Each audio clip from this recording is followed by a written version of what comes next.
And think about a promise as well. If you don't believe in your brand, how do you think anybody else will? Take care of your employees and they will take care of your business.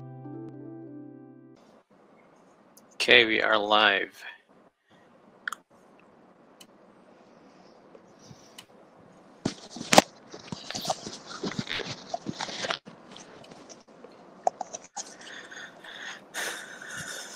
Okay, welcome everybody to a Gowork webinar, Lipstick on a Gorilla, Boost Your Brand Through Strategy and Internal Engagement. I hope everyone's ready for an insightful session with our guest speakers. This is part of our partnership with Equus and Garam. So this is the second webinar in the series. Before we begin, I would like to introduce myself. My name is Kevin. I am the content and SEO coordinator for Gowork. And if you haven't heard Gowork, or if you're interested to know more about Gowork, Gowork is currently reimagining the office as a safe, flexible, and agile space to work in. Well, if you want to learn more about Gowork, you can visit our home on the web at go-work.com. And also, if you want to learn more about how Gowork is prioritizing personal space, member safety, and mental preparedness for the new normal, you can visit our members website, in which there are an FAQ page, and also you can ask questions there as well at members.go-work.com. Before we begin, we have also started a poll that you can participate in. You can check the polls section on your control panel to the right part of the screen. It's probably below the chat, in which you can answer the question, in which industry do you work in? The options are FMCG, brands, hospitality industry, maybe you're an entrepreneur or freelancer, maybe you work in e-commerce, and of course, others that you might be working in as well. And now, before we begin, would like to remind you about the webinar itself. What's it about? So, defining the brand and telling its story in a compelling way is the crucial first step in building a brand. It is also one of the most effective ways to unite staff in a common purpose and connect them through shared values. Commonly called brand strategy, this process will involve your target audiences think about you and need. It will also involve engaging your staff in the brand vision and igniting their passion to become your best brand ambassadors. Staff buying into your brand is crucial to its success, because building a successful brand isn't just about what your product does. It's also about how staff delivers it and customers experience it. And now I would like to introduce our first speaker, Andrew. Hi, Andrew. Hi. Hi. Oh, no, it's Colin. Colin's the first speaker. Oh, okay. Oh, Colin is the first. Okay, we start with Colin first then. Hello, Colin. Yeah. That's okay.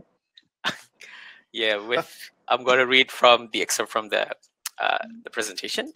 With almost 4 decades of experience, Colin firmly believes that fortune favors the brave, especially in these challenging times when he consults business leaders on how to leverage the power of their brands. The joy in the work, he says, is always to find the uniqueness in every brand he works with, and making its compelling truth the rally point for sustainability in an uncertain world. Wow. Thank you very much for that. And our second speaker of the day is Andrew. Hi again, Andrew. Hi. With over 30 years of experience in the branding and design industry, including 10 years in leading UK branding consultancies, Andrew is the founding partner, lead consultant, and creative director of Equus. He has developed hard-won expertise in both brand consulting and identity creation, working with clients across Europe and Southeast Asia, ranging from startups to market leaders, from luxury to logistics. His award-winning creative leadership over the years has put Equus on the global design industry map. That's right. Right. And now, a short excerpt about Equus and Garam partnership. So Equus have partnered with Garam of Jakarta to introduce Equus' extensive branding and design expertise in the Indonesian market.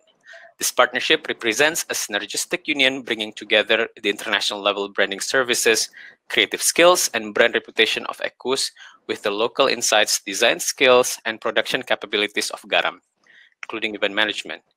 The partnership, therefore, delivers a depth and range of integrated capabilities to deliver end-to-end solutions. Okay, before we begin, I would also like to remind all of the attendees that the whole session will be in English, and also you can ask questions throughout the sessions through the chat section of the tools, and you can see probably above the polls that you just filled in. And you can ask any questions that we will answer in the Q&A sessions. There are no bad questions. You can just about just about anything. However, we only have limited time to answer all of the questions that you submitted. So don't worry about asking, and be sure to write down your questions on the chat section. And now I think we can start with our first speaker, Colin. Just before I begin, just let me check to move the slide forward. Tell me which button. You can go to the slides tab on your tools. Yeah, okay. And all you have to do is press next to move it up to the next part. Okay, but I'm not seeing a next. Sorry about that. Okay, so I'm pressing this one. Oh, hold on. Okay, press it. Okay. No, there's no next yet. Oh, you can operate the slides in. Hold on just a second. Settings. Wait. Hope you're doing better than me, Andrew, trying to get these. Okay, you're right. Okay, so let me see. So where we are, slide. Okay, so see if this works. Okay. I got a button that says next. Okay. Ah, there you go. Yeah, that's okay. Okay. So this is kind of a nice image to start with, and puts everybody on edge, thinking, oh my God, what is this thing? Okay, so to begin this presentation, thank you very much for spending the time with me and Andrew today. We think it's a great opportunity to share some of the knowledge and experience that we've gained over the many decades and all the grey hairs that we've collected along the way. And for my part of the presentation, which is about 20 minutes, it's going to be divided into halves. I'm going to talk a little bit more maybe in the first part about theory, and in the second half of that, which is about 10 minutes long, I'm going to talk to you a little bit about a way in which you can build a strategy.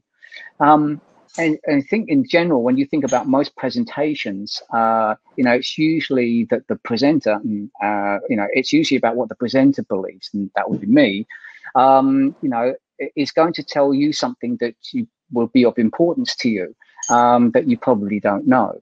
But actually, this presentation is a little bit different, because this is not about what I believe, but it's about what you believe.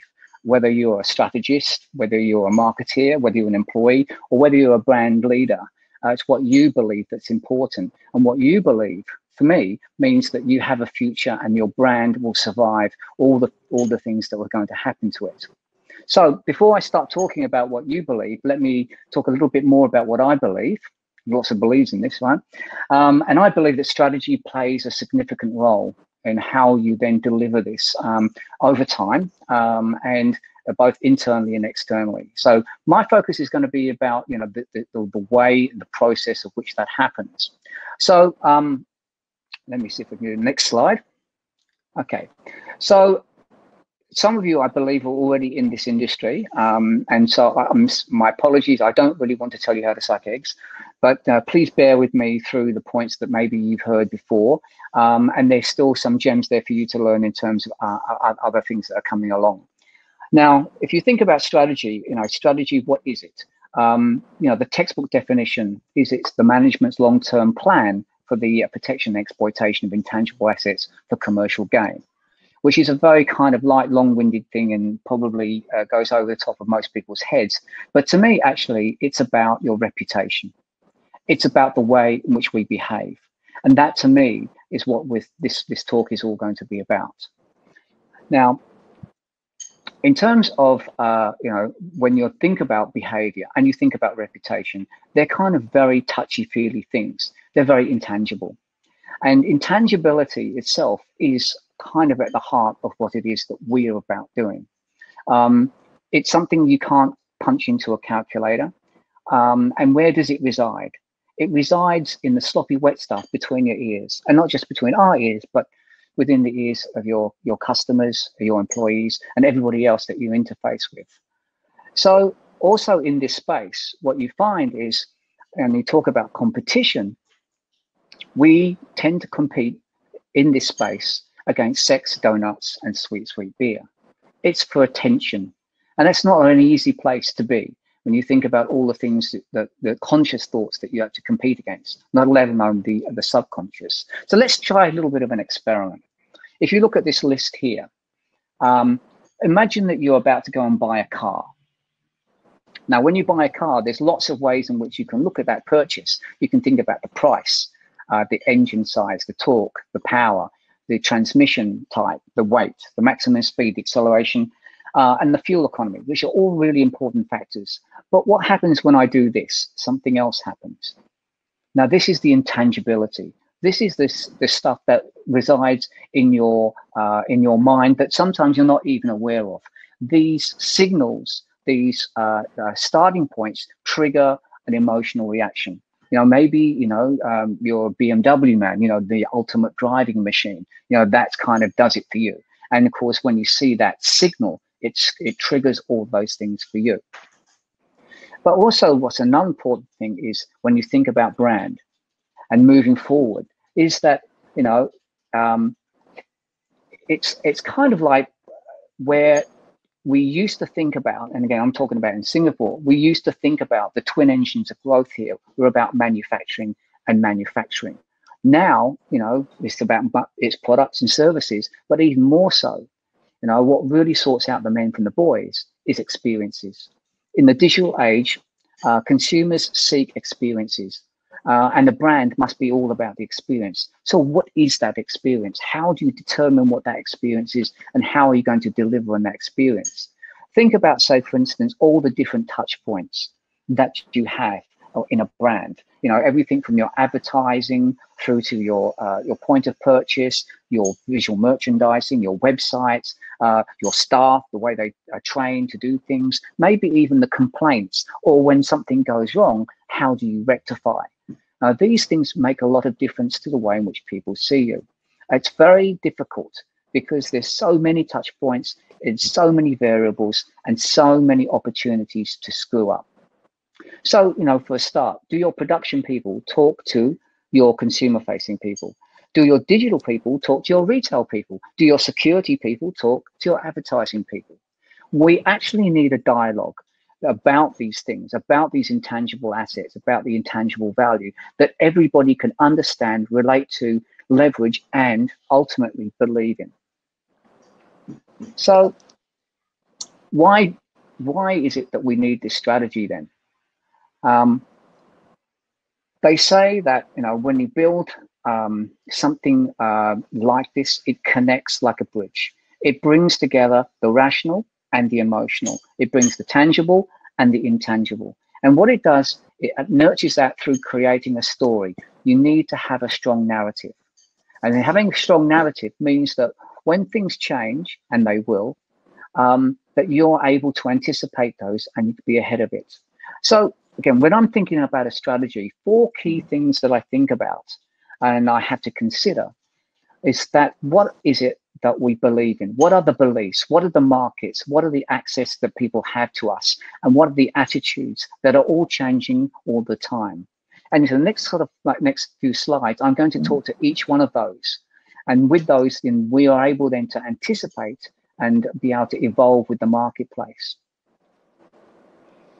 So let's talk about beliefs.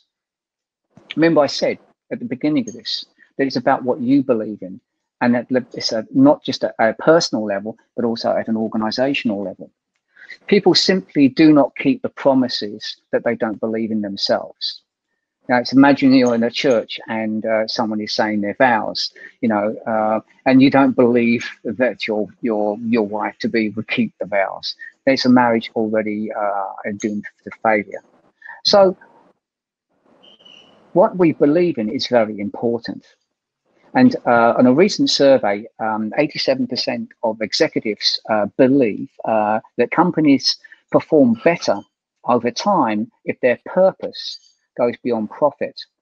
And that, you know, if you think of brand as a promise, then it is that we want people to believe in, that we will keep our promise each and every time. Okay, and think about a promise as well. If you don't believe in your brand, how do you think anybody else will? Richard Ellis, who wrote The Productivity Edge, let me quote him. He said, corporate success is more likely to happen in companies that have a deep conviction in something. It doesn't matter what it is, but as long as it is strongly felt at every level of the organization. And it's oftentimes when I go into workshops with clients, I'm going in there trying to distill down what it is they truly believe in. What are they truly committed to? What is it that we could leverage from them? Because if they don't believe it, I can't convince anybody else. And certainly, you know, moving forward with those organizations, if we leverage that strong belief, it will be a lot more credible. What other changes have we seen in terms of the marketplace? Organizations used to be organized in terms of hierarchical structures. There were pyramids. But now what we find is that whole thing is inverted. Now it's about networks. It used to be about plant and equipment. Now it's about knowledge and relationships. We used to say we better hire some staff, but now there is a war for talent.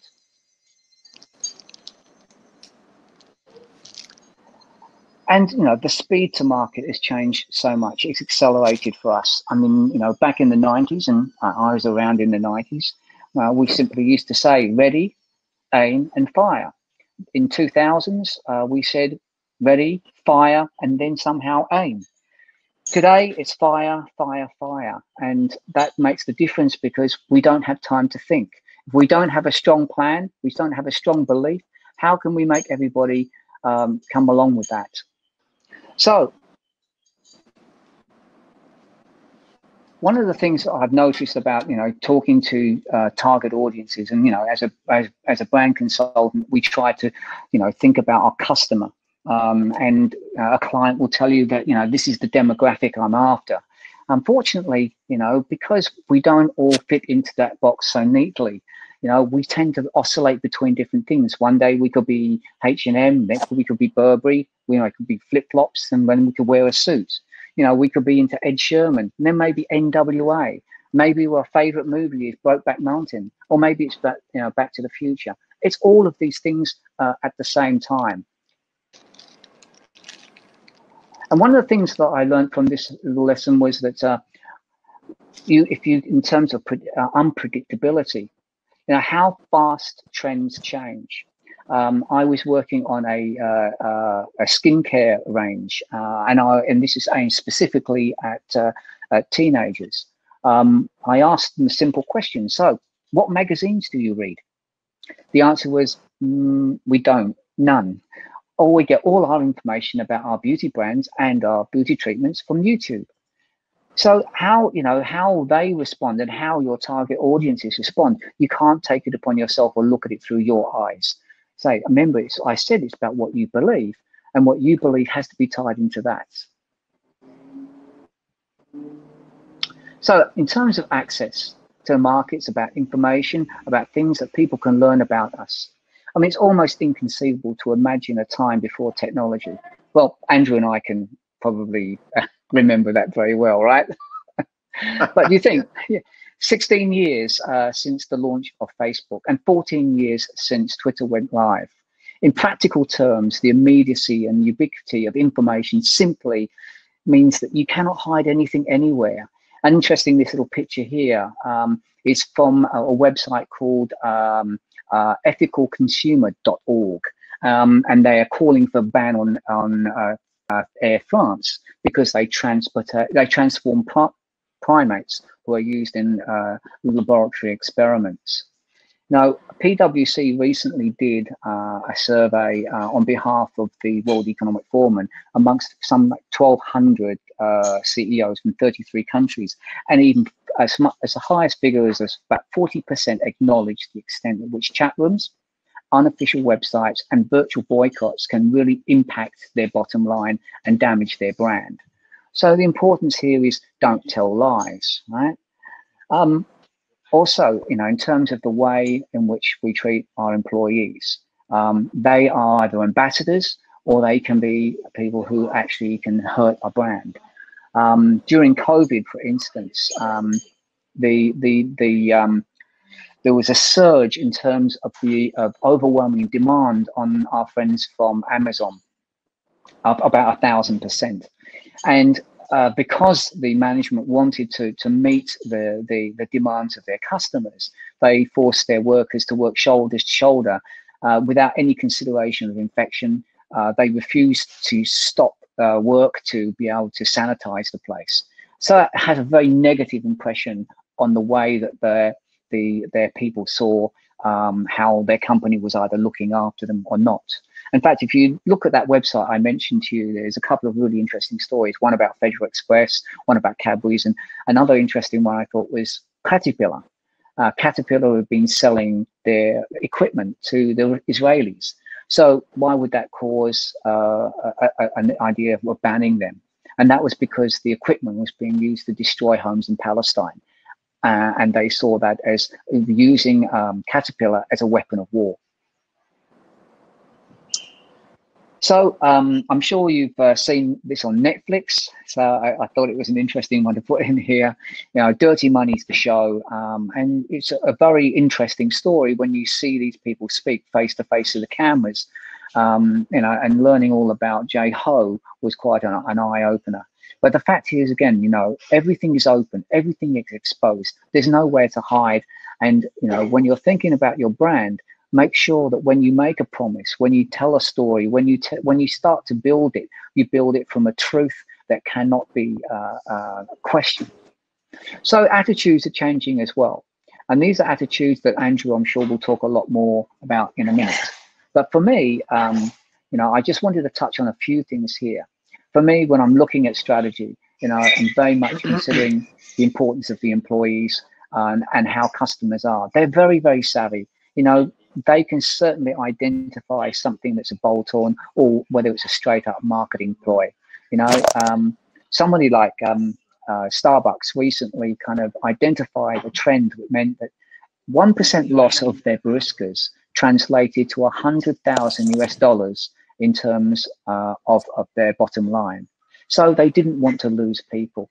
And in fact, the picture that you see here is about the opening of a new store in Japan, 2018, where it's dedicated to people that were all deaf.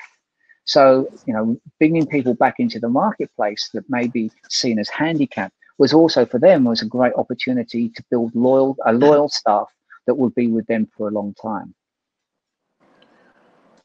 Similarly, a little bit of a story with Hilton Hotels, and I've worked with Hilton Hotels for many years. Their chief human resource officer, his name's Matt Schulder. He says this. He says, our mission is to be the most hospitable company in the world. You can't do that without great people, and you can't get great people without a great workplace. So we can't have Dungeness back of house or expect people to work in these kind of conditions. So they spent nearly $100,000 on renovating each of their old hotels to make sure they upgrade facilities, not for guests, but for their staff. So it's quite an interesting story.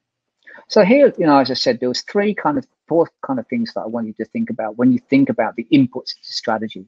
Think about beliefs, think about the markets, how they're changing, think about how access impacts you, and think about the attitudes of your own people and also of your consumers and how they affect your strategy and the thinking behind that.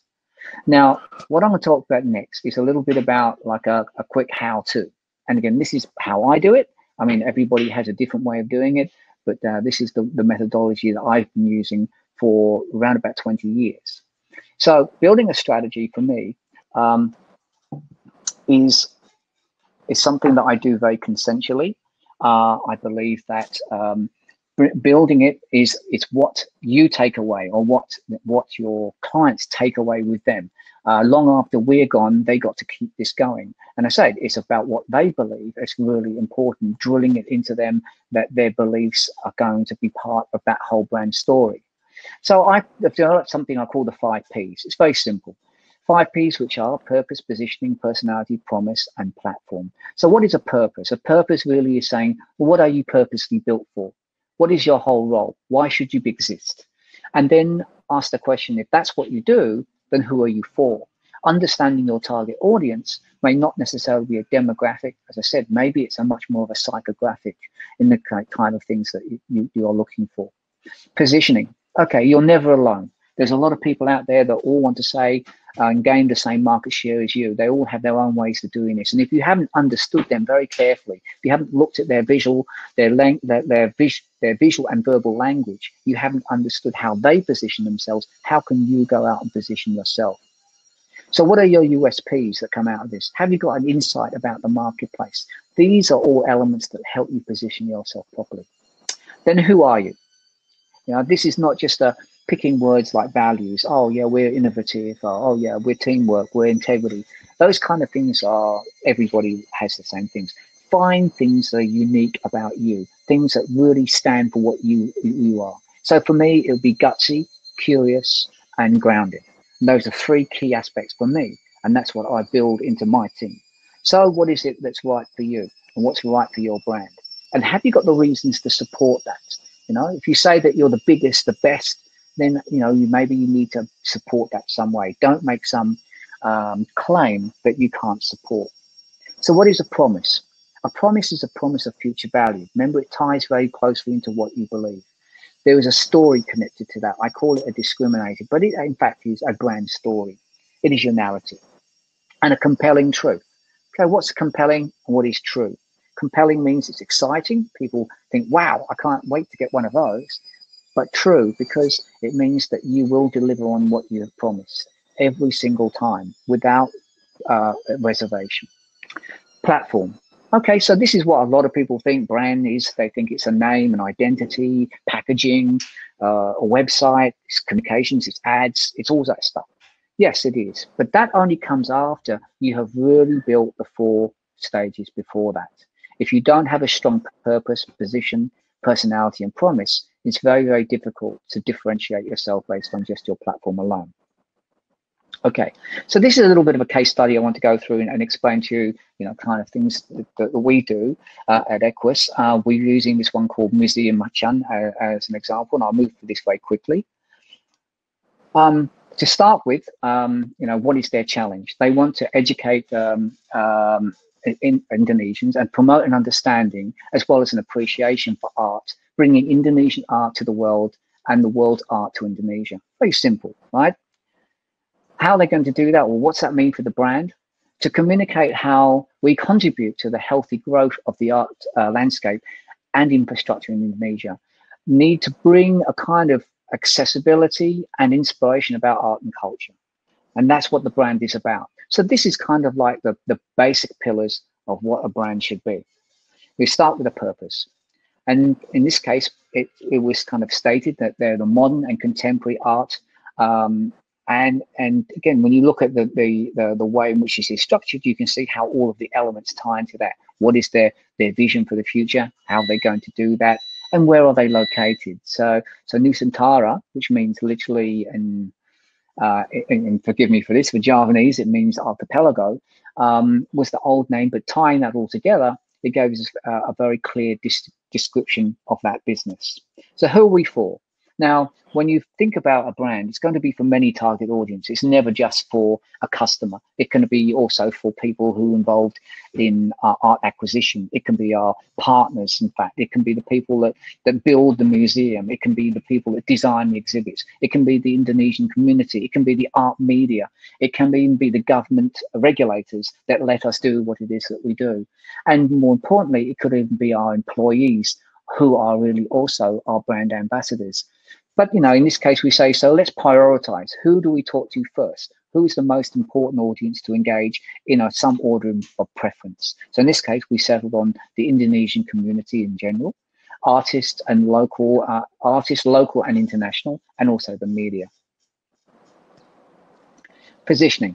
Okay, positioning really comes down to these four key things. It's what, how, who, and why. And so just give you a quick example of these ones. Visa, everywhere you want to be, is about infrastructure. More merchants honor their cards. Federal Express, yes, they have lots of infrastructure, but what do? They say they live to deliver, and it's about their technology. HSBC, the world's most local bank, that's their personality, it's who they are. And you kind of get the picture that they are somebody who will be able to take some global know-how and deliver it on a local basis. Last but not least, why? Okay, so Harley Davidson don't make motorbikes, they fulfill dreams. So this is just a way in which we look at it. When we break it down into what we could be talking about with Machan, it comes to these kind of messages. We have the Machan collection, we have the Machan approach, we have the Machan experience, and we have the Machan family. And these kind of messages give me some idea of where the priority could be. In this case, we kind of agree with the team that it will be a little bit more about our why, more than anything else, but also bring in aspects of our how and our who. So this is kind of like the positioning metrics that we do. And then what we then do, I'm not showing you that's here, but we look at all the competitors, compare everybody else to make sure that we have a unique space. So in the interest of time, I've kind of kept that short. Personality. Okay, as I mentioned before, this is who you are. And we don't want to underplay the importance of this, because what this does is sets the tone and manner. In this particular case, what we said about Machan was, it's about participating, engaging, and being inclusive. And in that way, we then build a community around the museum. We bring together all of the stakeholders. The promise. Well, we said it's about learning, and we said about the democratization of art being a way of being able to reach out to people, to get them to see it, to feel it, to experience it. And in that way, we kind of said about transcending borders and democratizing learning. Okay, so the platform, last but not least, I know Andrew will be eager to speak. This is some idea of the name. How do you come about the name? In fact, actually, we took the initials out of their descriptor to spell the word Museum Machan. And this is the identity that the design team came up with.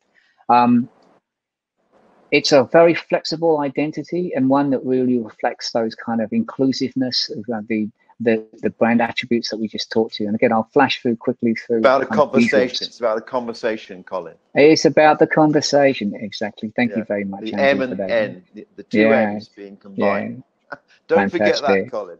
I won't forget it. Thank you. How can I forget? So you get a feel for the kind of the things that we did here, the color use, and how it unifies across all channels. Last but not least, when you experience it, see yourself, it becomes it becomes something physical as well. So this is just an example of what that ends up being. And the brand DNA is filled out all there. And that gives kind of idea of how we then build what I call just a plan on the page. Don't be fooled. It looks like it's very simple. To get there is a bit of a journey, and it's something that we've taken and built together with them very carefully. So moving forward,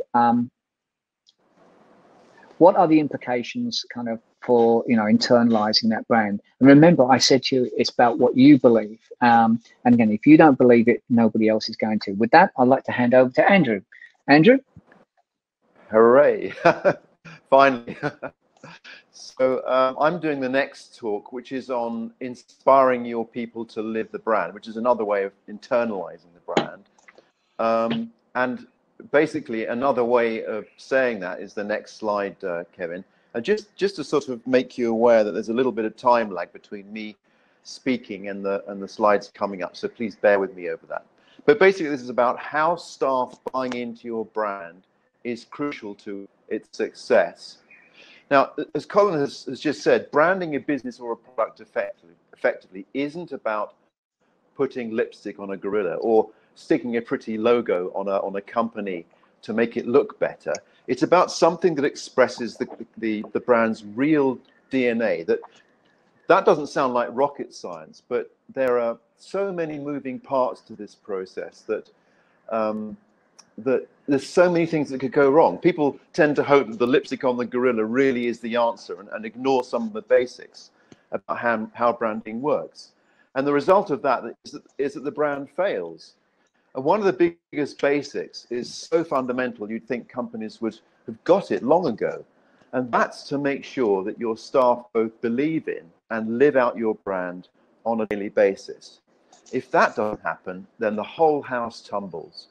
You might have an amazing product, you might have a great brand identity and a really well-defined strategy to promote it.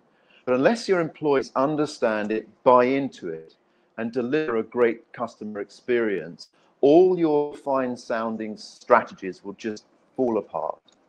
Because as far as customers are concerned, your staff really are your brand.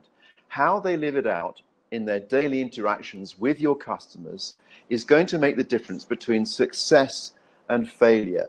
So inspiring them to love the brand and become living incarnations of it is vitally important, although achieving that is far from easy. And it isn't hard to see why.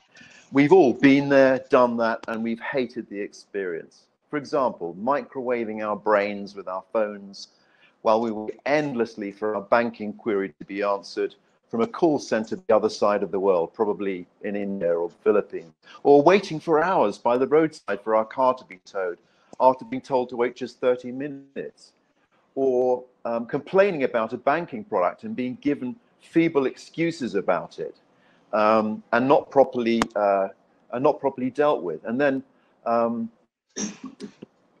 booking a flight and being turned away with a valid air ticket by check-in staff because the flight's overbooked or cancelled, and not being properly compensated afterwards. It's been said that a brand is only as strong as its worst experience, and usually those bad experiences come down to staff interactions like these. The irony is, in all the above scenarios, the company concerned probably has standard procedures to handle them correctly, written in a manual somewhere, but they fall apart because of the people who basically are supposed to deliver them, and that's the company's employees. But it isn't their fault. It's probably because they haven't been properly trained, or they haven't bought into the company's vision, or they don't care about their jobs, or they lose their tempers, or they get tired and stressed, or they've had a bad day. But above all, maybe it's because they're not excited enough about the brand, to want to live it out in the first place. That's the holy grail of branding and business success, when all your staff are aligned with your brand and become its best and most enthusiastic ambassadors. But how do you achieve this? We can learn a lot from brands who've got this equation right, and for this we need look no further than Virgin. No one could argue that Virgin is a successful brand, even though the airline's not doing well at the moment. And if you asked Richard Branson why it's so successful, he would tell you that without any hesitation, that it's down to his people. To him, Virgin's staff are his absolute priority, more important even than customers and shareholders. His formula for business success apparently is as short as it's effective. Take care of your employees and they will take care of your business. It's as simple as that. When you put employees first, he says, in the end, shareholders do well, the customers do better, and your staff remain happy. And it's a virtuous circle. Well, that's all very well for Virgin, you might say, but what if you're a family-owned business in Indonesia and you don't have the kind of sparkly stardust or the resources of a company like Virgin to throw at the problem? How can you turn your employees into personal manifestations of your brand? Well, it is challenging and it's painstaking, but we believe that it can be achieved by taking the following 5 steps, which I'm going to illustrate in the diagram I'm showing you just now. First of all, you have to know yourself. Then you have to understand how customers see you. Then you need to build the right brand promise. Then realign, retrain, reward. And then finally, you need to provide a rallying point. So now we've got the big picture. You'll see that there are some overlaps with the 5P process Colin has just described, particularly in the first 3 phases. And that's because these 2 processes generally or ideally should be conducted together. But here I'm describing what we do if an organization commissioned us just to focus on re-energizing your workforce. So let me explain the whole process and each of the steps to you one by one. First of all, step number one, to know yourself. This first step in the process is about knowing yourself. In other words, rediscovering who you are and why you exist. I'm talking about a company or a brand now. Because whatever else a brand is, it has to ring true. It needs to be true to who it really is.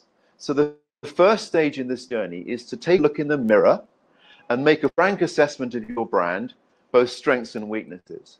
Because sometimes what we think of ourselves or what we think of our brand is way out of step with reality. This process will mean defining or agreeing what your vision and your purposes, as well as your values and your culture. What are your key strengths or attributes? What do you stand for, or what won't you stand for? How would you describe your personality? This first part of the process should come from the leadership.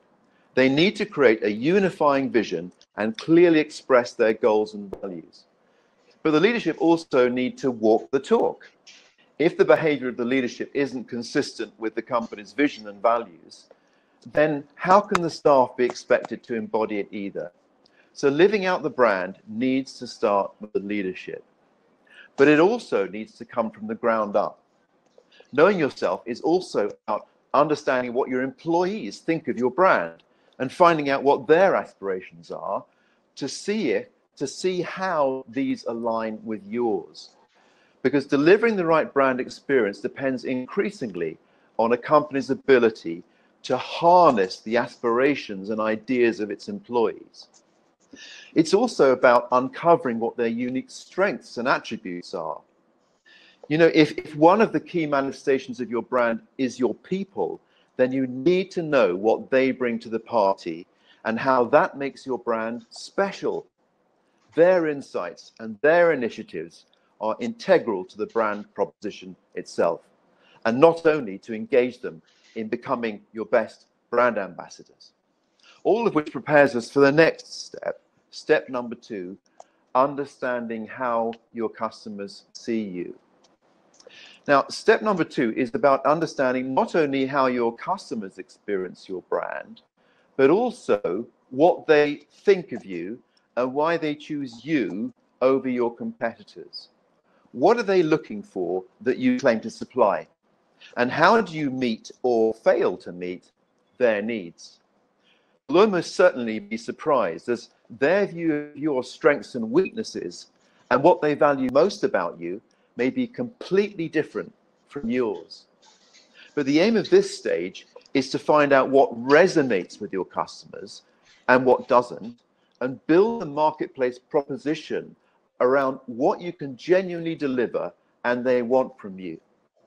A very effective and cost-free way to do this is to undertake what is called the customer journey. Normally, this term is used to describe a technical mapping of the customer experience of your brand. But here, I'm talking about putting yourself in the shoes of your customer and actually walking through all the details that form a journey through your business, and see how those experiences align with your brand and meet your customers' expectations. Typically, the customer journey will start with the experience of your website and online reviews of your products or service. It might follow with a call to your company, and of course it'll include how your staff respond to that inquiry. Then if they visit you, it'll include the appearance of your premises, followed by the way they are served and assisted by your staff. Their visit might include details like the state of your bathrooms, for example. Thought of that one? And if your product or service hits a snag, it'll finish with after-sales service, and above all, how your staff deal with complaints. Remember this guy? How your staff handle complaints is probably the most crucial customer experience that either makes or breaks your brand, as Garuda has discovered to its cost after Ruiz Fernandez's viral post about their business class last year. But to be honest with you, every experience can do that. And it's not hard to see why, because the common link between them is your staff and how they manage these situations. So, taken together with all the other customer inputs, a true sense of what your brand is and what it stands for in the customer's mind will emerge. At the same time, it'll highlight all those areas where the experience of your brand falls short and what needs to be fixed, particularly in the way staff live it and deliver it.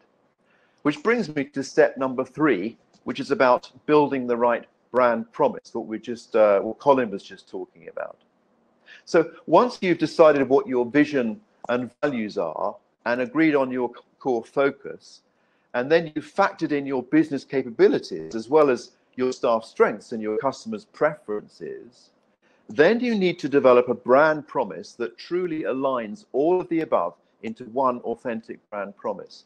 Because only when you've decided on your brand promise, in other words, what your staff can authentically deliver, can you then focus on how best to express that promise in the way your business is organized.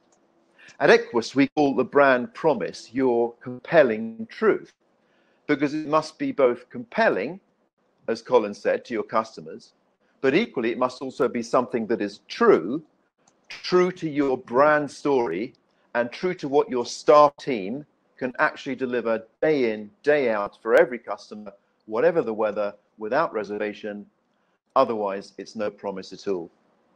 Once you've agreed your brand promise, then you're ready for the next and most crucial step, step number 4, to realign, to retrain, and reward. The main objective of this stage is to reorganize your operation around your brand. You need to redesign and realign all your procedures so that they fulfill the brand promise, deliver the right brand experience. This means getting all of the different parts of your organization, management, sales, production, service, HR, accounts, and administration, to step outside their silos and talk to each other about how to achieve that. Because every department and every staff member are crucial to the brand experience, not just management and sales. Once that's done, it involves formal training of your staff in the vision, the values, and the right experience of your brand, so that they know how to live it out. This means giving them training. Back one slide, Kevin. This means giving them training which takes your staff from awareness to attitude to action to ability to advocacy. Training that answers the question, what can I do to fulfill our brand promise on a wet Monday morning and a customer has just complained? So, and it isn't easy, obviously. It involves changing priorities and hard behaviors, motivating staff not only to buy into changes, but also to propose and make the changes themselves. Your staff must want to do it. They must want to behave in a way that supports your objectives. So nowadays, encouraging bottom-up feedback from your staff and new ideas for process and service improvements, well, it's not only good, it's essential. Empowering your staff to use their own skills to solve problems and come up with new ideas, and then giving them the resources to do that is the best way to harness their initiative and secure their sense of ownership of your brand. Then they need to be rewarded in the right way. If performance appraisal, financial rewards, and promotion aren't aligned to reinforce the right brand behaviors, you'll send out conflicting messages that undermine your brand. Once this major step is complete, then we come to the final step, step number 5, provide a rallying point. So once your company has been reorganized and staff trained to deliver your brand promise, the final step may be to make some sort of visible sign to your customers and staff that something has changed. And one of the best ways to achieve this is to refresh the visible expression of your brand. And this is an example of one we have done. In other words, your logo and your brand identity, particularly if the internal reorganization of your business resulted in a new focus or new services or some other new capability. In this way, customers will be encouraged to look at your brand with fresh eyes. But it isn't just a signal of change for customers, it's also a rallying point for staff, a banner or a flag that they can get behind. You need to get the whole company feeling that they're involved in the creation of something new. Because for them to embrace their role in fulfilling the brand promise, they're going to need to feel excited about the role they've got in the company's future, a future they've helped to shape. In this way, you encourage the whole organization to live the brand. At the end of the day, however, when it comes to customers, while the logo refresh is important, the main point is about how staff deliver the brand, not how pretty the logo is. Because you know what? In branding, actions speak louder than words. So summing it all up, if you want to turn your staff into your best brand ambassadors, you need to, number one, know yourself. Number two, understand how customers see you. Number three, build the right brand promise. Number four, realign, retrain, and reward. And then finally, you need to provide a rallying point. So there we are. Finally, while the 5 steps I've outlined are effective, this whole exercise requires a lot of tenacity. Once you've agreed what your brand stands for and decided how you're going to deliver it, you really need to stick at it. Because changing ingrained habits and behaviors is hard. And while you may start out thinking this is a journey to a destination, eventually you realize this is an ongoing task and that it's never done. So, turning all your staff into your best brand ambassadors, it does pay real dividends. And if you want to succeed, this is what you really need to do. But it's a constant challenge that requires constant effort. Thank you very much for listening. Okay, thank you very much, Colin and Andrew, for the insightful session. I'm gonna summarize it a bit with like my little notes right here, taking notes. From Colin's part, we've learned about what is brand strategy and why do we need brand strategy, which is because everything is changing. And I really find the part where you said the market is now less predictable. Yeah, I find it really interesting for me because I've never really seen it that way before. And how is a brand strategy built with the 5 Ps? Purpose, positioning, personality, promise, and platform. And also in Andrew's part, we learned about the steps to turn employees into personal manifestations of your branch through the 5 steps. The first one is to know yourself. The second one, understand how customers perceive you, and then build the right brand promise, and then realign, retrain, reward, and the last one is provide a rallying point. Okay, we're going to the next part. Is Andrew still in the webinar or has he disconnected?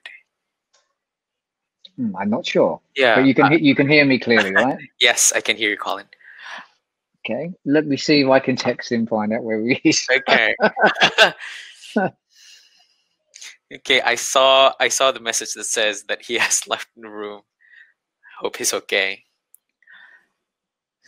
So yeah, just reminding all of the attendees once more, you can ask questions if you're interested in it. And also, I know that we've planned a small panel discussion section in our session, but considering the time, I think it's best if we jump to the Q&A section so that we can get all of the questions sorted out. Yeah. Sure, no problem at all. Mm-hmm. Okay. Would it be okay if we start before? Hi, sorry about that. Oh, okay. There we go. Hi. Your camera's not on. Yeah, StarHub let me down. The network just crashed. Sorry about that, guys. Okay. Let me miss a question. No, you haven't missed anything yet. No, we're just about to start. We're jumping straight to the questions from our attendees. Yeah. Okay, so the first question is from Matt R. Okay, in this special period, brand empathy seems to be the buzzword of the moment, with many brands aiming to create meaningful content that truly resonates with consumers. In your opinion, what does empathy in marketing look like, and what makes it so effective? Well, we had that question last week, so Colin, why don't you answer it this time? Okay. I mean, empathy is a very interesting word, because when you think about it, it's actually that the relationship between intuitively understanding what somebody wants and needs and desires. And I think that when you think about brands, the whole role of brands now is to put themselves in the shoes of their customers, to understand what they are going through. An example of that, when you think about COVID, is that, when your landlord turns around to you and says, no, I won't actually cut your rent down because, you're going through a difficult time, you still had to pay the full thing. That is a show of zero empathy. Are there ways in which everybody can help everybody else? And empathy then can be seen as a currency for you when the upswing comes, to say, look, these guys helped me when I was on a difficult time. I feel a sense of loyalty, or a sense of I owe them something. And it doesn't mean that when you go out to do this that's the ploy, that you make people feel that they owe you something. But the fact is that you do something good, and not necessarily do it just as a marketing exercise, but you do it with real sincerity, then it will touch people emotionally. And I think that's what the question is really addressing is, so what part does it play? The part it must play is that it must be real. It cannot be false. It cannot be something that you just do because you think, oh, that looks cool, or that will give me some brownie points. Do it because you really believe in it. Do it because it's relevant to you, and do it because it makes your staff feel good. We were going through a difficult time, and still we were helping out a number of charities that we're working for. We could have easily said, oh, look, it's really too difficult right now. But again, they're going through as a hard time, just the same as us. So remaining committed was part of that empathy. I don't know if that got everything there. Andrew, do you want to add anything to that? Well, yes. No, what I was going to say was we will follow up with all of you with questions we answered last time, so that we can get to the questions we haven't answered this time. How about that? Is that okay, Kevin? Okay. So I can send my last week's answer to you, to this question, and then you'll have a full answer. Right. Okay. Yeah. Should be good. Yeah. Okay. So we're going to the next question. Yeah. From Sandira Bramantia. Also, if you Matt R, if you want interested in following up the question, you can send more questions in the chat. Don't worry. Also, the next question from Sandira Bramantia. I am a founder of a startup branding agency in Jakarta. My questions is seeing the culture in Indonesia that most of Indonesia's entrepreneurs or merchants looks branding as an expenses, not as an investment. How to convince them without giving them an overpromised output or results? As the culture here, mostly they will trust an agency when they are there to give promises. Do you have any advice to deal with this kind of situations? Thank you very much. Colin, do you want to talk to that one? Okay. So this later.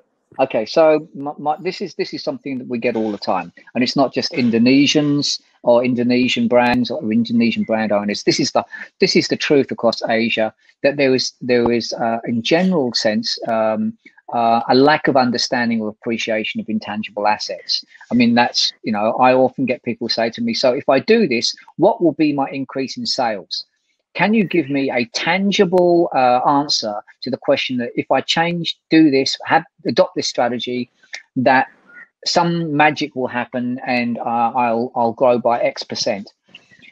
The real truth of that is that there is not an answer that is one that can be quantified in such an easy way. You have to look at it from the point of view that you're doing something that will be both long-term as well as short-term. And if you are building a strategy, there is a whole lot of things that have to be aligned to that. The agency may be able to control the strategic thinking. They may even control the consumer communications. But what happens internally with their own people, with their own, if they don't believe it, how can they convince their people to believe it and actually act out the brand? And that kind of crosses over both what I was saying earlier and Andrew saying, that it is this kind of, it's this way of being able to drive value through the whole chain, rather than it being just something that you do at the front end to suddenly transform sales. One of the things that we did think about, and we did talk about before, Andrew, about how during a downturn or during a crisis, often it's said that marketing people are the first people to get cut. Unfortunately, and when you don't, and the brand spend, and the brand spend. So what happens there is that people at the back end, those people that have invested in it are the quickest to recover. So again, think about it in that context, that if you are a brand owner and you want to see something very hard edged, that there are facts that back that story up. Yeah, I think the quote is, in good times you must spend on it, you should spend on your brand. In bad times you must spend on your brand, because otherwise you will lose market share and sales after the crisis is over, and research has shown to back that up. Okay, right. Great answers. I hope it was helpful for you, Sandira Bramantia.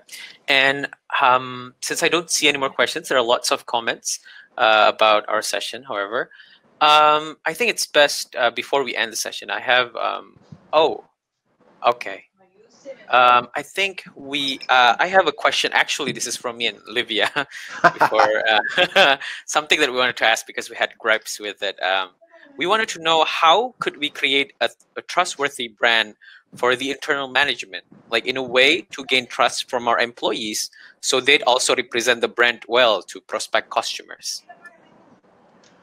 No, that's a very good question, and in a sense I was trying to answer it. So if you haven't got the answer, maybe I didn't do a very good job. No, that's a joke. It's all about ownership, isn't it? So you have to sort of try and get your employees to think of your brand as their brand.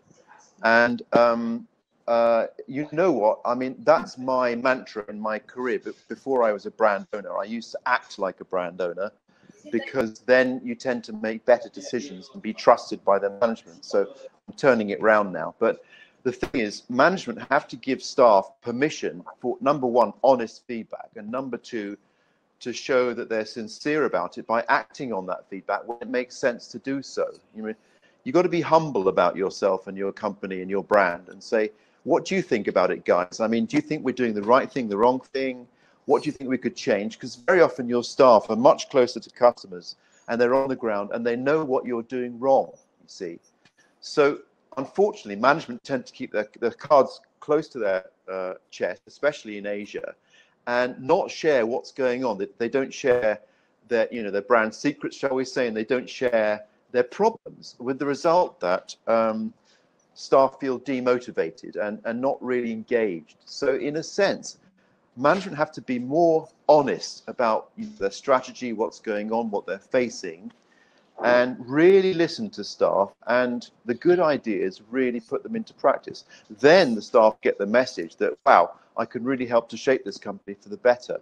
So I think it's a sort of a kind of long-term process where, first of all, we have to change your mental attitude. I'm talking about the management now, and show that you trust your staff more. That's how I put it. Would you agree with that, Colin? I absolutely would. Yeah. So I try to do with my staff. Yeah. You'd have to ask them whether I'm successful or not. No, and I would say, without blowing smoke up your backside, I'd say you actually are. You're really good at that, and people trust you. And that, when it comes down to, okay, so now on COVID, there's a downturn in work. Things are going a bit soft. People aren't giving us as much work as we used to, and our staff are going out there to think of ideas. They're thinking about what can we do next? What kind of things can we do? And like, say, for instance, this very exercise we're doing today, this webinar, is actually generated by our team's ideas about how can we find new business, reach out and build new relationships. And we've got to thank Wira, who is our the third of the three amigos, who's not here at the moment, and he's the one that's kind of pioneered all this stuff and built this. So, that's exactly what Andrew's talking about, is that when your people come back and they give you the solutions, because they believe in what you believe. And they know better than you do sometimes. And they sometimes, especially more than us about webinars. That's right. Okay. Does that answer your question? Yeah, it did. It did. Yeah. Very nice. Okay. I hope everyone else found this webinar as insightful as I did, because I sure did. And thank you, Colin. Thank you, Andrew, for the presentation. Can I just say one thing? The first question, as I said, we answered that last week, but actually the next webinar is going to be on that topic. Weira is going to be addressing that very topic in the next webinar. Okay, so don't miss that out, everyone. Stay tuned and check our website to make sure to find out when our next webinar is coming. And before we end the session, I think, Andrew and Colin, you haven't talked about your podcast yet. No, well, actually, this is another thing. We also talk about this very similar things in the Brandits. The Brandits is me and Colin, old mates, old branding mates, and been around the industry too long. And we just look at what's happening in the market and we give our kind of opinions on that, whether it's McDonald's or Kentucky Fried Chicken are doing the right thing in the crisis, or whether it's, Diageo doing the right thing, making sanitizer bottles to help in the COVID crisis. And we've got opinions about everything, and we share them on the Brandit. So just listen in, and again, you'll hear some answers to some questions you either have asked or haven't asked. And it's also very kind of off the cuff. We kind of don't plan it with very casual. There's no speeches involved and things like joke this. About no presentations. That's right. And sometimes we kind of brave each other. We go off topic. Yeah, go off topic. That's okay. That's okay. Okay, great. I'm going to make sure to check that out as soon as possible. Okay. And okay, thank you very much, everyone, for attending this webinar. And thank you again, Colin and Andrew. And with that, I hope all of you are going to have a great night, and see you on the next Gowork webinar with Equus and Garam. Great. Thanks very much for coming. See you again. Thank you. Bye-bye. Bye.